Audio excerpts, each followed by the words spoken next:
մտածում եմ, որ պետք է այնուամենայնիվ իմ մեքենան փոխեմ եւ զրահապատել տամ։ Ուղղակի գումարի չլինելու օրինակ վերջերս մի հատ սրիկա դաշնակցական, ում եթերում էր, սպասեք հիշեմ, ում էր խոսում, հա, ում եթերում էր 168-ը։ Չգիտեմ, Դավիթ է կարծեմ լրագրողի անունը, մի հատ սրիկա ոչնչություն, որը որ իրան իրավունք է վերապայել հոկտեմբերի 27-ի մասին ասել, որ դա ընդվզում էր եւ դրանից հետո լինելու պորտկում էր, ընդվզում էր եւ հետո ասում որ նման բան է տեղի ունենալու եւ դա ուրախություն է առաջացնելու, ես հասկանում եմ, որ այսօր այն մարդիկ, ովքեր որ խոսում են անվտանգության մասին, զրահապատ մեքենայի մասին, ուզում են, որ Հայաստանի Հանրապետությունում սպանություններ տեղի ունենան քաղաքական, Հայաստանի Հանրապետության քաղաքական սպանությունների էջը 2018 թվականի ցեսկում փակած է, իսկ այդ դաշնակցական սրիկան պատասխան է տալու։ Թող ինքը իմանա։ Պարոն Սիմոնյան, վարչապետը Մենակ դաշնակցականներն են վտանգավոր։ Չգիտեմ, իսկ դուք վտանգավոր եք։ Չգիտեմ, եթե կան։ Իսկ դες թվում է տենց ստուգում ասում են դուք դաշնակցական եք։ Ինչ հարց եք տալիս ու հասկանամ։ Այդ ինչ քաղաքական եւ լրատվական իմաստուններ Մենք հասկանա դաշնակցական։ Բոլոր այն մարդիկ, ովքեր սրիկա են եւ մտածում են, որ հոկտեմբերի 27-ը դա ընդվզում է եղել եւ արդարացնում են Վազգենի, Կարեն Դեմերչյանի, Բախշյանի եւ մնացածի սպանությունները, իրանք սրիկա են եւ իրանցից պետքա զգուշ մնալ ու դա ինձ թվում է տրամաբանական։ Պարոն Սիմոնյան, վարչապետը մի այլ գրառում էր արել եկեղեցու այդ Դիմեք խոսնակին, խնդրում եմ, դրա հետ կապված արդեն 40 րոպե խոսում։ Ուրիշ բան եմ հարցնում, այդտեղ դուք էլ ինձ թվում ասելիք ունենաք։ Ասում է, որ գաղափարի ընտրության հարցում Հայաստանի Հանրապետությունը պետք է իր վճռորոշ դերը եւ ձայնը ունենա։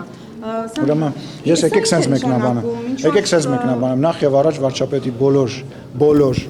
բոլոր հայտարարությունների հետ ես լիակատար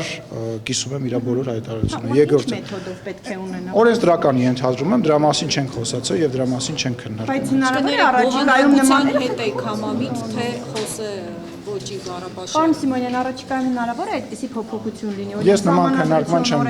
Ես նման քննարկման չեմ մասնակցել, բայց ես չեմ բացառում, որ սահմանության մեջ եթե նման փոփոխություն լինի, այդ հարցը նույնպես այլ ձևա ներկայացված լինելու, որտեղ Հայաստանի Հանրապետությունը խղճի ազատություն դավանող երկիր է եւ կարծում եմ, որ եթե ինչ որ կրոնական կառույց պետք է ունենա հատուկ կարգավիճակ, դա նշանակում է, որ պետությունը նույնպես պետք է ունենա դրա մեջ մասնակցություն, առնվազն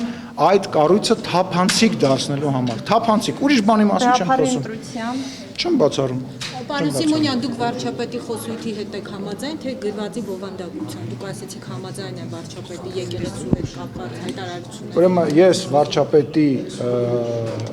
2018 թվականի առաջի օրվանից սկսած եւ միջև այդ լինելով իր ընկերը, իր գործընկերը, իր թիմակիցը, միջև օրս բոլոր գրառումների, բոլոր ստորակետների հետ համաձայն եմ եւ կիսում եմ այդ բոլոր գրառումների եւ ստորակետների պատասխանատվությունը։ Եվ երբևիցե դրանից չեմ ցանկություն հայտնել կամ չեմ ցանկանալու խուսափել։ Պարոն Սիմոնյան, որ ասեցիք լավ բան ալնելու, ինչ ալ։ Հոգեբաններ բարբերաբար խոսում են իմպիչմենտի գործընթացի մասին։ Էդգար Ղազարյանն էլ առաջադրում էր Գարեգին Բ-ի տեխնացությունը առաջարկում էր։ Դուք նման սցենարը հավանական տեսնում եք, որ որևէ եկեղեցական կարող է ներկայացված լինել, օրինակ 2026 թվականի ընտրությունում։ Եկեղեցին կարող է իր դեմքով ներկայացնել։ Ես չգիտեմ, հիմա տեսեք, լրատվականների ներկայացուցիչները հարց են տալիս, արդյոք եւ այդպես հարց ես էլ եմ լսել, արդյոք վարկանիշի հետ կապված քաղաքական ուժը անհանգստություն ունի։ Եկեղեցին այլևս քաղաքական կուսակցության դեր է իր վրա վերցրել եւ ես չեմ բացառում, որ կաթողիկոսը կարող է մի օր ինչի Բագրատ Սրբազանը կարա վարչապետի տեխնացու լինի Կանադայի տեխնացու, Կանադայի քաղաքացի լինելով ինքը չի կարա, ինչ եք բան դնում այդ երկու մարդկանց մեջ կաթողիկոսն էլ իրավունքներ ունի եւ կարող է որպես վարչապետի տեխնացու ներկայանալ մի քիչ բան, բայց եկեղեցու դեմ էս արշավում։ Հանեք այդ 2026 թվականի։ Ես չեմ պատասխանում, տեսեք, դուք հարցը տալու մեջ ի սկզբանե սխալ իրողություն եք դնում։ Հանրություն, դուք հանրությունը չեք ներկայացնում։ Դուք ներկայացնում եք ներողություն։ Ես ներկայացնում եմ Հայաստանի Հանրապետության, 682,000 մի քիչ ավել ընտրողների։ Դուք չեք կարող հանրության անունից խոսեք։ Ես ինձ իրավունք չեմ վերապահում, լինելով ամենաշատ ձայն հավաքած մարդկանցից մեկը, հանրության անունից խոսեմ։ Դուք կարող եք ներկայացնել, չգիտեմ, ձեր edge-ի, այս հերոստալիքի, Facebook-յան տակի, չգիտեմ, Քոչարանամերձ ֆեյքերի եւ այն մարդկանց, ովքեր որ ինչ-որ հույսեր ունեն, իրանց մասին կարող։ Նշանակում է հետևորդները իրանց, ես էլ եմ հետևում, բայց չի նշանակում, որ ես արդարացնում եմ կամ իրանց հետ համաձայն եմ։ Դուք էլ եք իմ edge-ին երևի հետևում, բայց իմ բոլոր արտահայտությունները չի որ համաձայն եք, ճիշտ է։ Հետևում եք իմ edge-ին, բայց համաձայն չեք, չէ՞, իմ հետ շատ բաների հետ։ Լուսինե ջան, կներես, ցավոտ եմ, չեմ կարող 40 րոպե դրա մասին առաջ խոսացել եմ, հետ կնայես, ասել եմ, այդ հարցը եղել է, այդ հարցը 3 անգամ պատասխանել եմ, հետո կգրեք դրա մասին։ Այլ ԿՊ ընտրություններին պատրաստվում։ Հաջա։ Չլսեցի։ Տեղեկություն է հասուդացել Նիկոլ Փաշինյանին անցած 5 օրը եկեղեցիների ճուլանացումն էր, ուրբաթ օրը արդեն սկսվեց սրբազանների մասին հայտարարություններ։ Ուզում եմ հասկանալ, ինչ որ ինֆորմացիա դուք ունեք դրա համար եք sense հայտարարություններ։ Այո, ինֆորմացիա, չէ, այո, ինֆորմացիա ունենք, որ մտնում ես եկեղեցի, մեկի քստիկներն է այնտեղ դրած, մեկի շորերն է այն անկյունում դրված, եւ դե բա վերցնում ենք, իսկ ով ասես չենք վերցնում ենք, մաքրում ենք, ասեմ ավելին թերթ եմ վաճառում, ինչ որ բանը քաղաքական Մարիամ Աստվածին, ես Մարիամ Աստվածին եմ գնում, ես լուրջ ես ասում։ Չէ, նոր չենք սկսել հաճախել։ Ես շատ վաղուց հավատացել եմ, բայց եկեք վերադառնանք Կարինեի հարցին, որովհետև Կարինեն հարցը տալով մեջը կեղծ իրականություն է դնում եւ դա որպես իրականություն է։ Հայ առաքելական եկեղեցու դե հիմա կարանք իրար հետ դու խոսա վերջես։ Մարդիկ սա ընկալում են որպես հայ առաքելական եկեղեցու դեմ պայքար եւ չեն առանձնացնում այս կաթողիկոսի կամ որևէ սրբազանի հետ կապված, սա ընդհանուր կաթողիկոսը, Արշակ սրբազանը, չգիտեմ, այն մյուս սրբազանը իրանք եկեղեցին չեն, իրանք խաբել են, որ իրանք եկեղեցին են։ Իրանք հավատացյալների եւ Աստծո ծառաներն են։ Տեսել եք, որ օրինակ Հռոմի Պապը մարդկանց ոտերն է պաչում։ Լսել եք օրինակ Հռոմի Պապի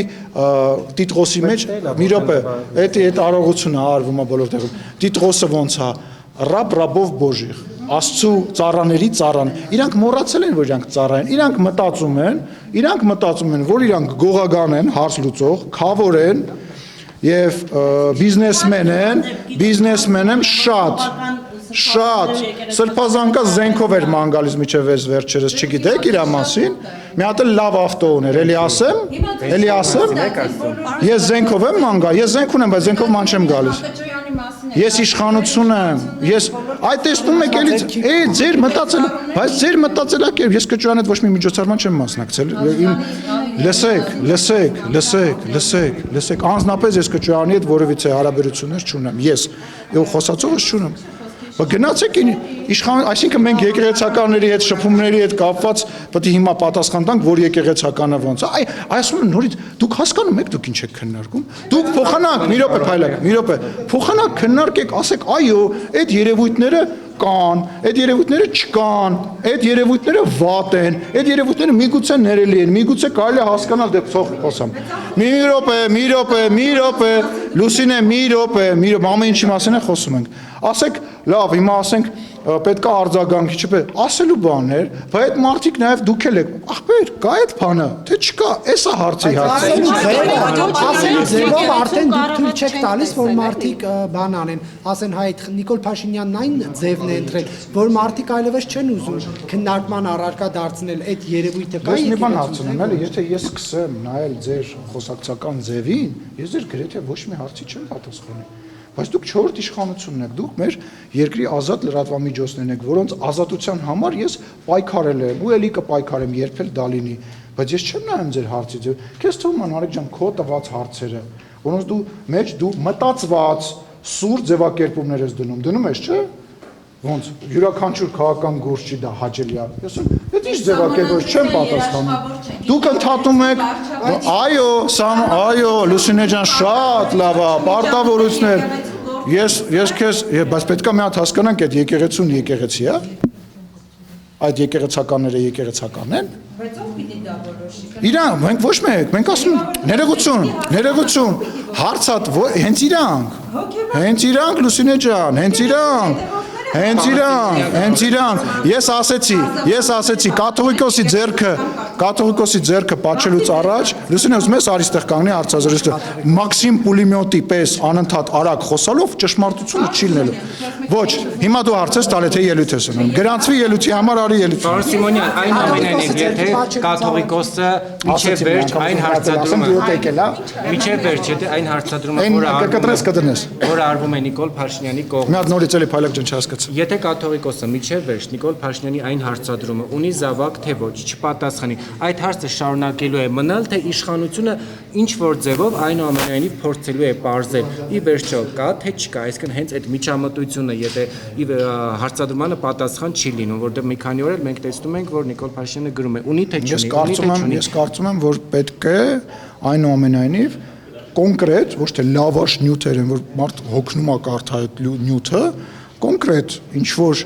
պատասխան լինի, որ չընկնենք, չգիտեմ, այդանք Լեո փողոցի վրա ինչ որ ապտեկաներ գտնենք, ասենք էսում ապտեկանա օրինակ, դեղատունն է, հա, որ դրա կարիքը չլինի։ Պետք է կոնկրետ դեղատուն։ Չգիտեմ ինչ, հա, չգիտեմ, ինչ որ պայմանական բան եմ ասում, պետք չի կենտրոնանալ, հա, թե պետք է կենտրոնանալ։ Ինչ են դեղատուն ասեցի։ Չգիտեմ, կարամ ասեմ, օրինակ, չգիտեմ, ուրիշ բան մթերայի հացի խանութ կա, թե չկա, բայց դուք ինչ մտածեցիք։ Ես հետո կասեմ։ Չէ, հիմա ասեք, երեստատիտողները ինչ որ բան մտածեցիք։ Ինչ մտածեցիք, հələ Պարոն ասեք։ Սիմոնյան, Չէ, մի րոպե, ինչ մտածեցիք։ Ձեզ հայտնի չէ հայտնի տեղեկությունները, որ հոգևորականներից մեկը Ով։ ունի դեղատուն։ Ով։